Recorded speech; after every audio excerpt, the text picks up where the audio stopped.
There's a land surveyor in New Hampshire who spends a lot of time in the woods, and that's where he comes across some really fascinating stories about places and people.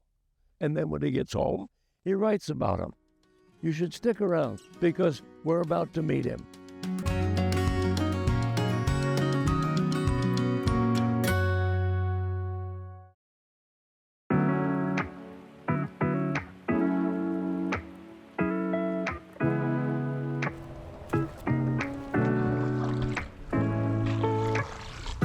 Welcome to Windows to the Wild. I'm Willem Lang.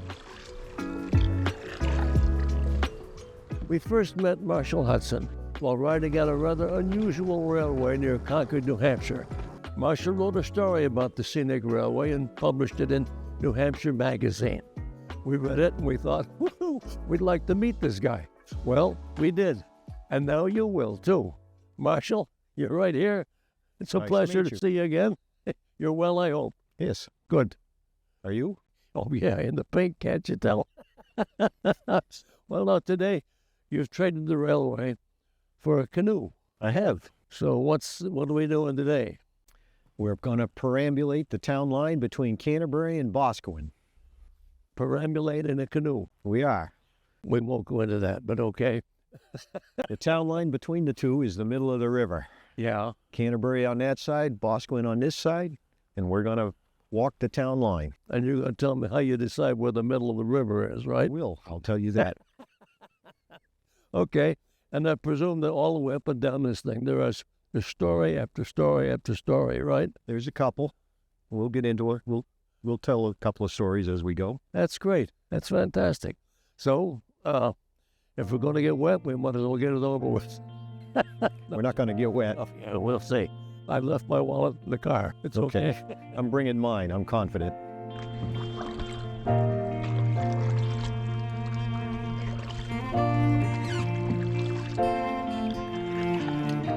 We're on the Merrimack River. It flows out of New Hampshire's White Mountains and empties into the Atlantic Ocean at Newburyport, Massachusetts. I can assure you that we won't paddle its entire 116 miles today. Instead, we'll stick to a section of the river that runs between Boscawen and Canterbury, New Hampshire. Marshall, what are you doing, Val? You paddling at all? I'm in float mode. That's the perennial Bobman's question. I don't think the guy behind me is doing a thing. This is really lovely, you know that? Here we are in the middle of all this civilization, and this is truly civilized. Very nice.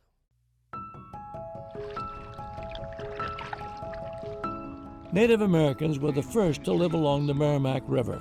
It was their highway. Eventually, industry appeared, along with river boats that moved goods from Boston to Concord. Henry David Thoreau was here in 1839. He later referred to the Merrimack as an attractive highway. Marshall spends time on the river too. He searches for old stories that are waiting to be told. I think earlier you started to ask me how I got into doing this. Yes. Because I'm a surveyor, I had found surveyed a lot of properties along the town lines. And so I knew where a lot of the intermediate town line bounds were. And they asked me if I would perambulate the town lines for them because they knew that I knew where a lot of the bounds were. So they officially appointed me the town line perambulator. And I've done all of the town lines in Canterbury. Now, before we go any farther, a bit about the word perambulate. Yeah. You know the word ambulate, ambulatory, Latin, meaning to walk, perambulate, to walk through. Perambulate. You know, the British, they take their kids around in a pram. That's short for perambulator. You know, they walk the kids in a pram. Aye. A 17th century New Hampshire law requires municipal officials to walk their town boundary lines. They do it every 7 years to make sure markers are still in place.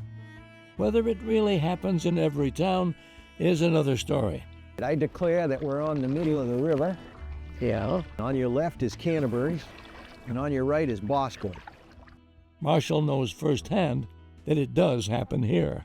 One of the town lines that hadn't been done was this one because there's not much to do. It's not like you have to actually go out and find the bound. You just have to meet the selectmen from the other town and agree that the river's still the town line and then float down the river. And it's a terrible job, but somebody's got to do it. So, so I got that part of my appointment.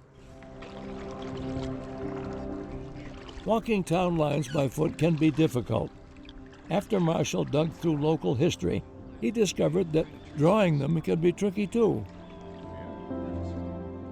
Well, there used to be a bridge that went across the road right here. And you can see the abutment over there on the Boscawen side. Yep. And in the island in front of us, you can see the central pier. Oh yeah, right there. It's coming up out of that pile. And if we go up a little further, you'll see the Canterbury side over there. In the 1850s, there was a lawsuit between the two towns and the people involved here, fighting over where the center of the river is. Yeah. Both towns agreed that the center of the river was the town line. Yeah. But they couldn't decide how you determine the center of the river. And they concluded, they appointed a committee, and the committee concluded that the deepest part of the channel is the center of the river, and therefore the deepest part of the channel is the town line. Yeah. Well, the side that lost appealed it, and they went to a higher court, and the higher court overturned that decision, and they concluded that regardless of how the river meanders and regardless of where the deepest channel is, the center of the river is a split between the two banks. So you go to the bank over there, you go to the bank over there, and you draw a straight line splitting the difference between them. Yeah, but that moves too, doesn't it? Well, what they did during that court decision is they ordered that permanent monuments be set so that when the banks moved, the permanent monuments would continue to depict where the true town line was. And the problem is it's pretty easy to order that if you're a court, but when you're in a sandy river, how do you put permanent monuments in the sandy river under the water and with everything shifting? So the only permanent monument that was ever set was on this bridge. Yep. And they marked the town line on the bridge. And the perambulators have perambulated to that mark on the bridge for many years. That permanent marker, as it turns out, may not have been so permanent. Marshall combed the pier where it might have been placed. He couldn't find it. The only permanent mark is gone. And it's kind of amazing to me that perambulators have still managed to find it every 7 years, even though I'm convinced it's gone and not there. Marshall's work as a land surveyor takes him to places less traveled. That's where he comes upon relics of the past, often abandoned and forgotten. Marshall's curiosity can bring them back to life. At some point, you must have thought, I gotta start retelling these stories, right? I was surveying, and when you're surveying, you're on the clock. And so you've got to get the project done. And so there's a limit to how much off-topic stuff you can delve into. Oh, yeah. And I was always finding things that were interesting. Yeah. And so I would read a deed, or I'd talk to a neighbor, or talk to an abutter, or talk to a landowner, and they would tell me something interesting, about, did you know there's something there? Or you'd read a deed, and it says, by the what? And I always found that interesting and fascinating. So it was always, well, when I got time, I'm going to go back and look at that. And so I kept a folder, and every time I came across something that was piqued my interest that I didn't have time to deal with when I was trying to make $1, Yeah. I would take that deed or that piece of paper or a few notes that I had taken from talking with someone and stuff it in the folder. And sometimes I'd be out in the woods and I'd see something and I'd take a picture of it and put that in the folder.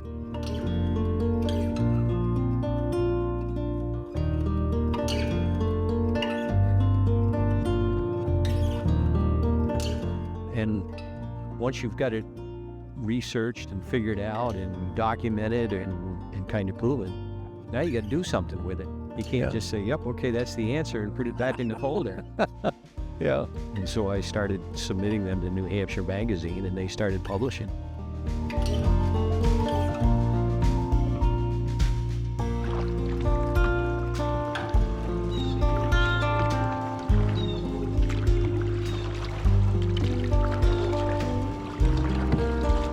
I did one up in Orford recently where there was a big concrete square, if you will.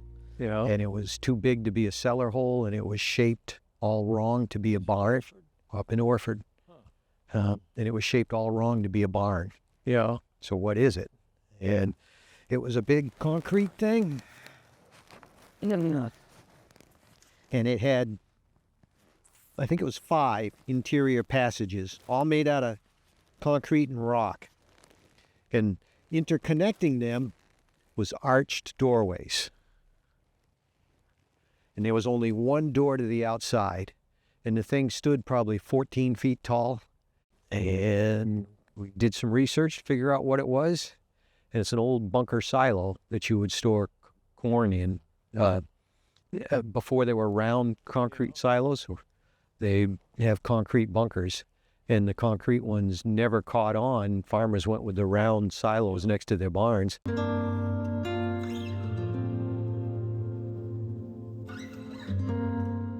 So I think this is just a natural lazy section of the river.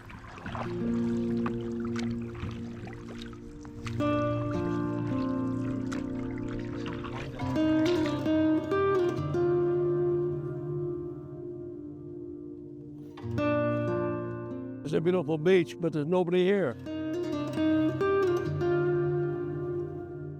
Why do we stop here? The opposite side of the river,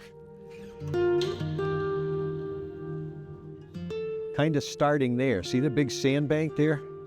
And it continues further down.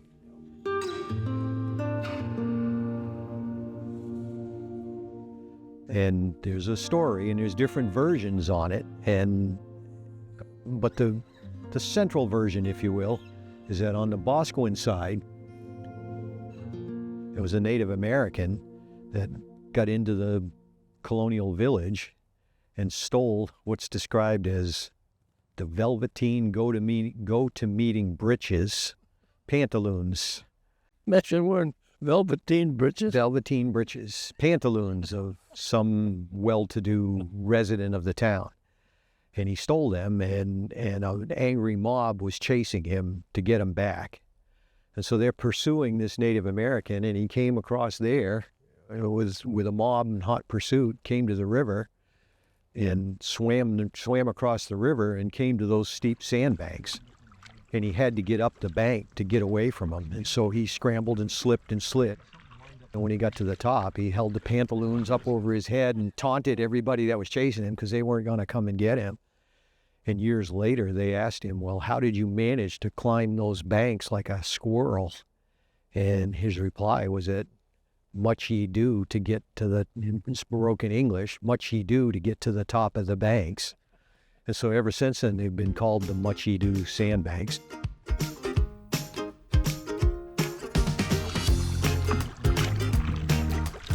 Marshall comes across stories throughout the state.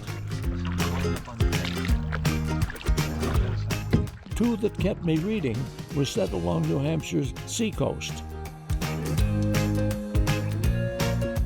So there's a place apparently, in Newcastle, something like that, where there's something called Pull-and-Be-Damned Point. Pull-and-Be-Damned Point. It's not there anymore. They blew it off the map. It was a ledge outcrop that stuck out into the river. And on the opposite side, there was another ledge outcrop that stuck into the river. And the Navy wanted to expand the shipyard, the Portsmouth Naval Shipyard, or the Kittery Naval Shipyard. Yeah. They wanted to expand it, and those were obstacles. And so the Navy concluded the way to improve navigation so they could get bigger ships up in there was to dynamite this point that stuck out into the river.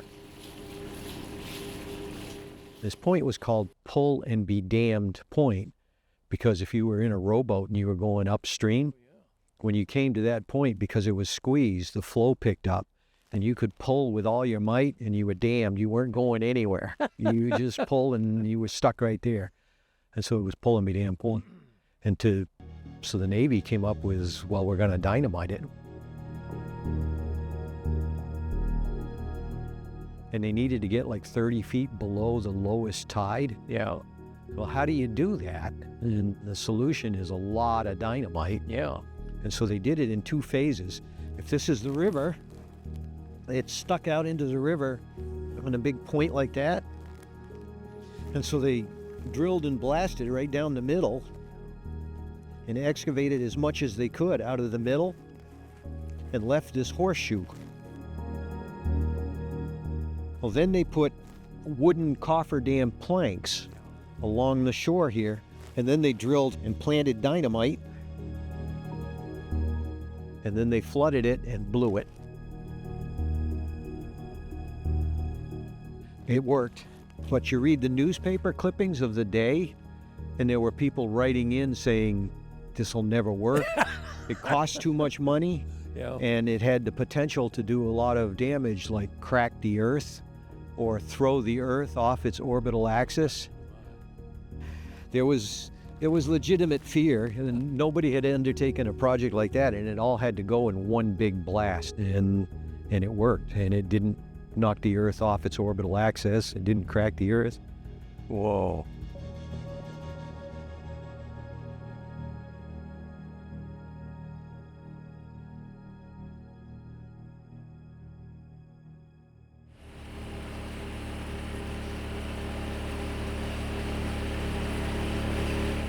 Now, apparently there was a hermit lived out here too somewhere. Yeah, Goat Island in Great Bay had a hermit on it. I've seen a picture of this guy. He had like a houseboat he was living in on land. On land. Oh. There's an island in the river, and at one time there was a bridge that went across. And in the island, when the bridge went across, they built a little tavern so that there was a stop, and they dug a well. And then the bridge went and the tavern went, but the well remained. Yeah. And this hermit, his name was Murdoch, he was Irish, and he was on the run from the law. He had gotten involved in a revolution where they were trying to overthrow the English government. There were half a dozen. And he came out on the losing end of that, and so there was a wanted dead or alive on him, and he got on a boat and sailed to America and changed his name a little bit from Murtaugh to Murdoch. And he sailed up and down the coast and on ships and freighters and stuff, and it sailed past that island a number of times. And then he fell in love and got married, had a daughter, and tried to settle down and run a bar, a tavern, and that didn't work out for him, and the marriage didn't work out for him, and so he went out on his own, kind of, and he built a houseboat and sailed it onto Goat Island and used the well that was there from the old thing, and lived there most of the rest of his life. We're weaving back and forth in this current. I see that. You know why? Because you're committed to the left side and I'm switching sides to try and keep us online? It's that I'm so much heavier than you are. It's because you're heavier than I am. Yeah, we're what they call in the Adirondacks, bell heavy. I thought they spelled it B-E-L-L, but it was bell heavy. We floated past the county jail up here, the Merrimack County Jail. And when we did, there's trees that have grown up now, but at the time there weren't a lot of trees there, and you could see across the river. And we're on the lower side, and you can see across the river up onto the hillside. And there was a farm over there, a farmer building a farm. And the prisoners had nothing to do all day except look out the window and watch what was going on at this farm across the river. And they noticed several things. One of the things they noticed is that there was never any cows or never any horses in the pastures in the fields. He never had any animals out there. And they noticed that they never saw him out there working the crops, growing potatoes or pumpkins or something. So what kind of a farm was this? And the barn, they noticed that the snow melt off the roof before the house every snowstorm. And so the prisoners were thinking, what's going on here? And that word spread to the prison guards, and that word spread to the sheriff. And eventually he raided the place, and he found a still in the basement of the barn in a hidden room, in a secret hidden room in the barn. And the farmer was making moonshine, making booze, and selling it in Boston. Doing well by doing good. Doing well. And they convicted him. They raided the place and broke up the still and convicted him, and he had to pay a $1,000 fine and 30 days in jail. But he appealed it, and he won on the appeal because the search warrant that they used gave the sheriff legal authority to search a barn in Canterbury, but the barn was just over the town line in Northfield. And so they couldn't use the evidence gained during that because they didn't have a search warrant. Which I do.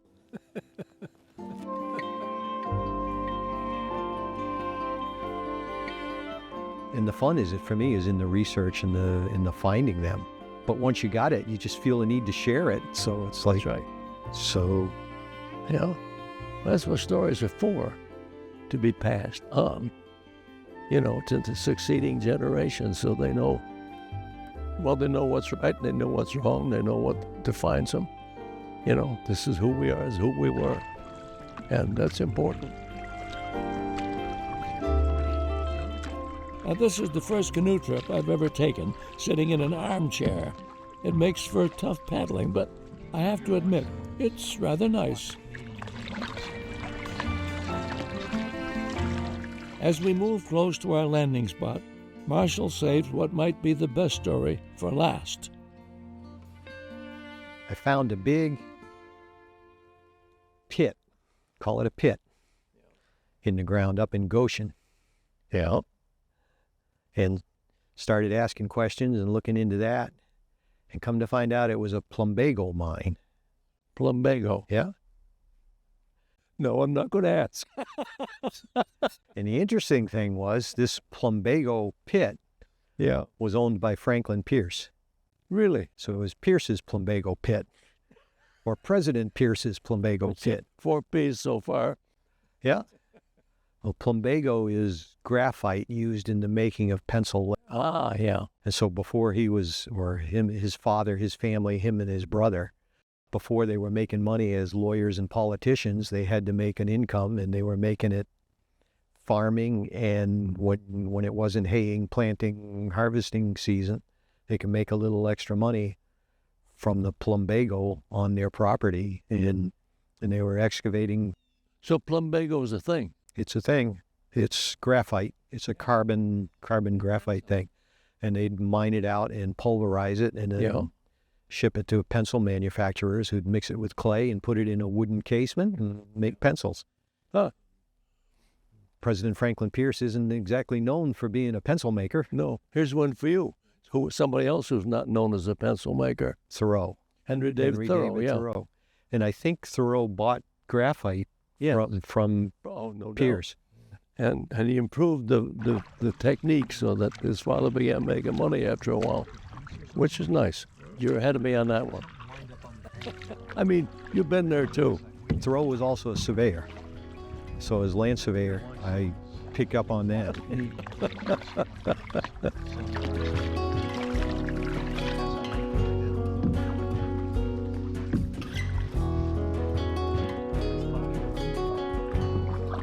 We say goodbye to you where we did last fall when we rode the scenic railway together on a small island at the confluence of the Kentucket and Merrimack rivers.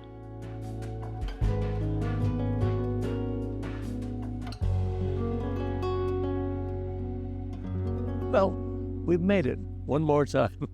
We've said goodbye here before. We have. On Hannah Dustin Island. In front of the Hannah Dustin Memorial. Yeah. And it's also where the Concord town line enters the river, right over there, separating Canterbury and Concord. Yeah. And our goal for the day was to perambulate the Canterbury town line down the river, so we made it all the way to here. So we did that. We did that.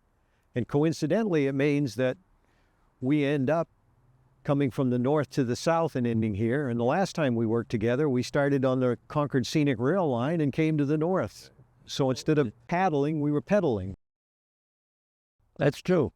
Is there an honorarium associated with what we just did? No, Oh, well. So but thank you for accompanying the me. pleasure was all mine, and we must say goodbye to these people, too. Okay? I hope to see you again on Windows to the Wild.